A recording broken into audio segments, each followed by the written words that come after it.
O vídeo de hoje é bem simples, é Rodrigo05 versus Homem Porco Zumbi. Eu estou aqui no Craftsman, como vocês podem ver. Pronto, eu criei aqui um mundo com vários monstros, né? Não, mas eu me lembro que ele não tem tantos assim, não. Pera aí.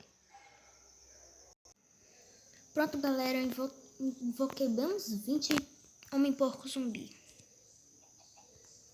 Bota aqui no sobrevivência.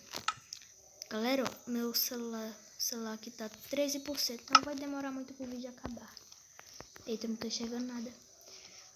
E galera, vocês já viram que ele já ataca, né? Mas vocês sabem que eu sou o Rodrigo05 e é impossível ganhar bichos desses.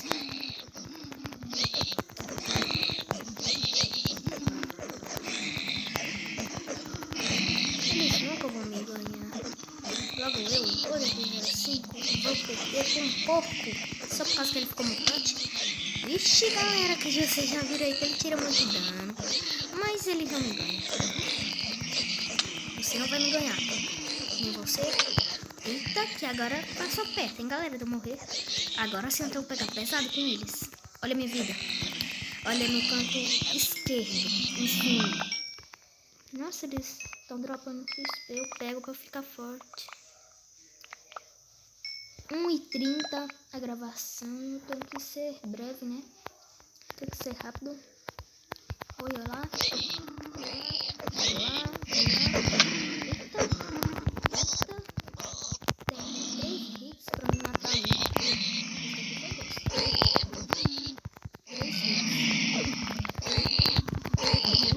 Galera, minha vida tá pouca. Agora eu tô jogando sério.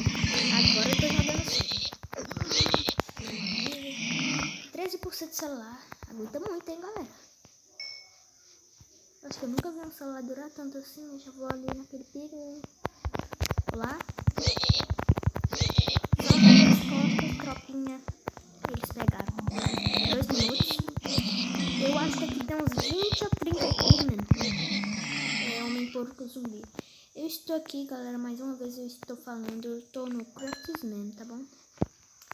Galera, tá perto do vídeo acabar. Porque na hora que eu terminar de matar todos eles, o vídeo acaba. Esse daqui vai ser minha...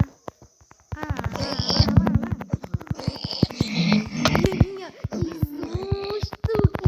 susto, galera. Que susto, eu só digo isso. Que susto, eu tô pegando no coração. Você me dá um rio aí, tchau pra mim. Meu Deus, eu jurava que eu ia morrer. Só falta um pigmen, galera. Se eu morrer por ele, vai ser muita humilhação. Eu matei com 20 pra me morrer.